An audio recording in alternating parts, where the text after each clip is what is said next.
the other unique a skill set you bring to the table, man, you develop talent. You've always had the knack of finding, being a minister of music. You've always had the knack of finding great talent. That's one of the things, man, uh, that I love as a producer, and we've seen each other do it. I like to find raw talent that nobody else wants, that nobody else acknowledge, and I like to polish it, shape it. The same stone that you've been walking over for years, it was look crusty. I like to take that stone and I like to put the blue to it, flame it up, and make you go crazy on it. That's something that I've always wanted to do. You do it, but when it comes to talent development, the problem, let's talk about when it comes to singers, because we meet a lot of talented people that have the potential, the raw talent, but they have no guidance and no character. Right? No character. They don't really know how to ascend to the next level, right, as an artist. Right.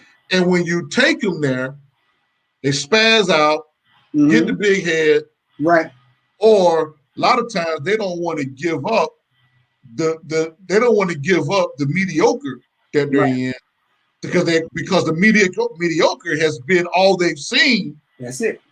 And that's their plateau. And so talk about that. That's good. When I do talent, when I look for talent, right? The first thing that I look for in talent is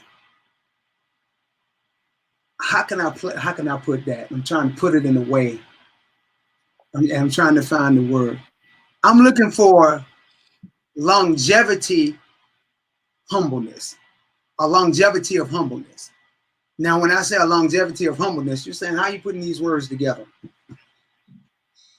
Raw talent is everywhere. Now, I'm in Atlanta. Everybody knows in Atlanta, talent is a dime a dozen up here. Talent is under the bridge singing. Talent is on the street corner singing. Talent is in restaurants singing. Talent is in the grocery store singing. It's everywhere.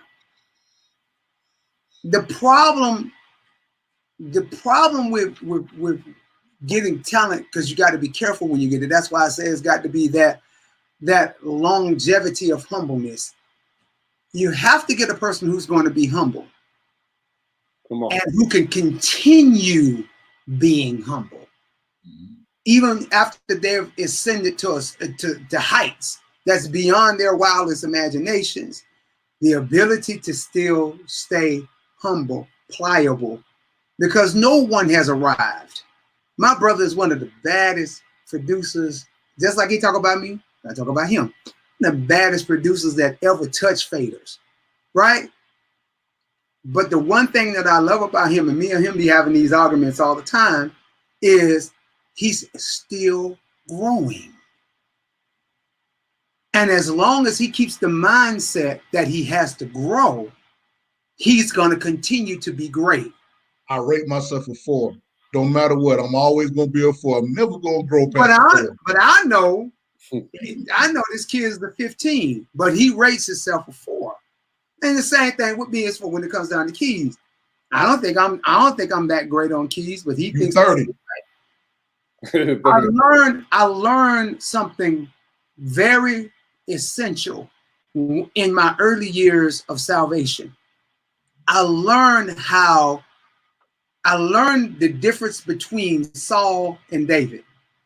The difference between Saul and David, when Saul sinned, he asked Samuel to forgive him. When David sinned, he asked God to forgive him. The difference is that Saul was small in his own eyes until he ascended to be a king. When he ascended to be a king, he got the big head. David was small in his own eyes. And even after he ascended to be king, he stayed small. Talent is oftentimes hidden, And you have to take, and just like how Rico say, you'll walk over until you pick it up. And then you have to take a laser, just like I did do, because when diamonds come out of the earth, they're ugly. Diamonds are not beautiful from in their original form, but they take a laser and they, and who's ever cutting that diamond, they know how that diamond is supposed to look, because in their mind, they're going to set this diamond into something. They're going to place it in something. So what happens is in talent development, when we see you, you might not sound like Tasha Cobbs. You may not hit notes like Tamela Mann. You may not be, you know, a music producer, keyboard player like Vashawn Mitchell, but there is something about you that we can recognize that it, and it's just like how Rico said, it's a potential in you that we know you're not where you're supposed to be, but I know how to get you there. You can't get yourself there. You can't get yourself there because you don't have to listen. Talk about that. Talk about that mediocre plateau, bro. Get there, hit it, bring it. Talk about it.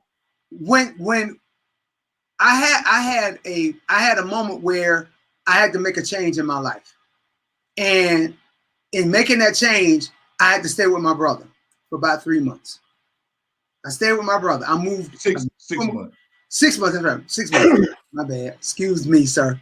But I came down and I stayed with my brother for 6 months. And I thought that this cat was the most evil tyrant that walked planet Earth. I thought he was. Ron, I'm serious. I thought he was the most evil cat. Like I was saying to myself, he gets up on a daily basis to antagonize me to death on a daily basis. Every day. No, this ain't right. No, you got to do this. No, bro, you can't, you got to change. No. And I'm like, I'm doing the best as I can. No, you ain't doing the best you can. This ain't it. Come on. Go ahead, you got to do this. This don't sound right. Go ahead and play this, do this, do that, do this, that. All of the time when I was with him. So when I got my own place, I was like, oh, I am so free from this Negro. Right? And this is no lie. That was 2006, 2007. That was January 2007. I came back to him in 2012 when I first moved up here. And I had to thank him for what he did, because he was developing me into the person who I am now. Now, I couldn't see that, right? Because my plateau was stifled and only went to this level, and that's as far as it could go. But that's how that portion of my life, ministry, and everything else was given to me. It was given to me with that. So what he did was he changed my programming, changed the way I thought. Because man, I wasn't even the person that did a 9 to 5. Who? Me? Work? 9 to 5? No, not Ricky. No. Because I thought that the lifestyle that I was living was a grand lifestyle. It wasn't a grand lifestyle because I was still in debt. But if your eyes are not open, if you don't have nobody cutting at the diamond, cutting off the old stuff, cutting off the bad stuff, molding you and shaping you into something that you can't see about yourself. If you don't have that, then you're walking around like you're just living, you're just breathing to death. You're not living life. You're just breathing to death. And a lot of folks will walk around just breathing to death. They think that they're living, but they're not. They're not living, they're just breathing to death. And you have to have somebody to come and change your mentality first of who you are. That's number one. That's the first thing he worked on me. He worked on my self-esteem. He worked on me changing who I am, because for so long I had someone telling me who I was instead of me looking to myself, finding out exactly who I am. So that's the first thing he did. He changed my viewpoint on myself. The second thing he did was challenge me in the areas where he knew that I was great in. So he wouldn't let me be mediocre. He wouldn't let me be just this average person who walks around playing keys. He wouldn't let me have that same mentality, that because I was in bondage with those thoughts. And so he had to stick the keys in and unlock. The thing about bondage is when you get used to bondage, it's easy for you to sit in it. That's good. The reason why folk don't get delivered, because they're so used to something. When it's time for them to step outside the box and do something different, they can't do it because they don't have the wherewithal to do it. That's man. You have to have someone to come in and challenge your thought process. First thing you got to change is you, because you can't change nothing around you until you change you. So when he got me to change myself, then I started looking like, wait a minute, hold up. I ain't as bad as I thought I was. I can do this. I can do this. And all of a sudden, boom, my whole life exploded. Everything changed. But I had to have someone to take that diamond, cut it. So now when he sees me, he sees the finished diamond. So now when we have arguments, we have software arguments. We have hardware arguments. He's a Mac man, I'm a Windows man. We have arguments like that. But we don't have them arguments like we had before, because he's seen the maturity. He's seen the maturation of what I've went through, and he sees where I am now as opposed to where I was before. That's right, man. Hey, Pastor, you were really bringing a fire word for sure. And that's, I mean, wow. I mean, people get comfortable in their bondage, like you said. But look how many folks are in there. You got musicians walking around right now that can be the next anybody. The next great producer. Randy just said something. She just said your comfort zone is your. No one's there to cut away the mess. Your comfort zone is your coffin. Your comfort zone is your coffin. Right. You know, right. I remember that's what Rico was challenging my comfort zone. No, he's like, no, you ain't gonna be like this. No, you got to change your mentality. Get out and get a job. Stop being lazy. Get in there. Go make a track. Go make a track now. Go in there and do. When I'm at his house, I got my studio equipment in one side of the room. He got his studio equipment. He could be having a studio session, and he'll like put them headphones on, go in there and make a track. You just got home from work. All right, go in there, take a bath, go in there and make a track. Now you would think, and now he's talking to me, and I'm older than him. But he's talking to me like I'm a child. But at that time, I had a child mentality because I didn't know who I was. So he had to first show me who I am. And then once he showed me who I am, then he was able to really pour